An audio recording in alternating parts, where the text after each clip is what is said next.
Good morning class.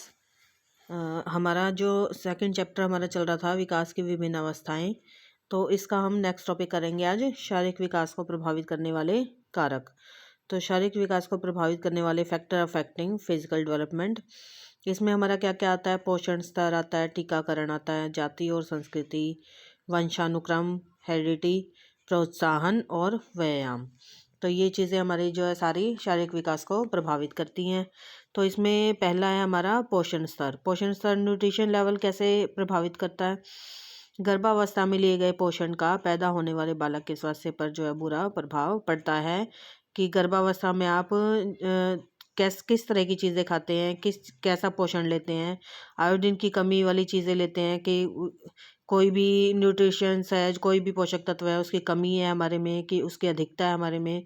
तो अगर iodine की कमी रह जाए तो बच्चा जो है बौना रह जाता है और बच्चे का शारीरिक विकास उसके मानसिक और सामाजिक विकास को भी प्रभावित करता है।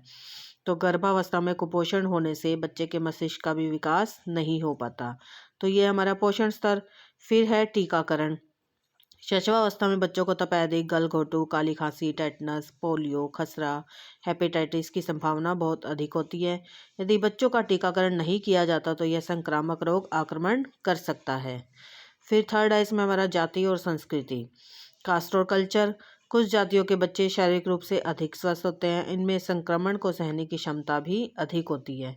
इसका कारण वंशानुक्रम तथा जलवायु भी हो सकता है, मौसम भी हो सकता है। फिर है वंशानुक्रम। वंशानुक्रम जो हमें अपने पेरेंट्स से मिलता है, हेरिडिटी जिसको हम बोलते हैं।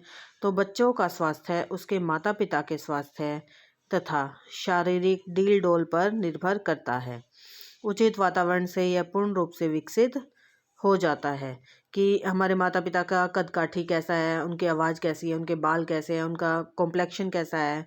तो ये सब चीज़ें जो है हमारे पेरेंट्स पर निर्भर करती हैं।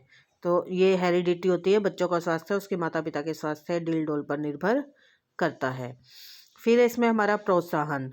बालक की ओर उचित ध्यान देकर बैठने, खड़े होने, चलने आदि को प्रेरित करके उसकी वृद्धि में सहायता की जा सकती है। तो बच्चों को जो है प्रोत्साहित करना चाहिए। फिर है व्यायाम, एक्सरसाइज। बच्चों के उचित शारीरिक विकास और हड्डियों की सुदृढ़ता के लिए व्यायाम जो है बहुत ही आवश्यक है, एक्सरसाइज करनी बहुत ही आवश्यक है। व्यायाम से शारीरिक स्वस्थता ठीक रहती है। विकास की विभिन्न अवस्थाओं में व्यायाम बदलता रहता है। शिशु स्वयं से हाथ पैर पटक कर व्यायाम कर लेता है और घुटनों पर चलने की अवस्था में वह चलकर, भागकर और चलकर करता है, भागकर करता है और कूदकर जो है व्यायाम कर लेता है।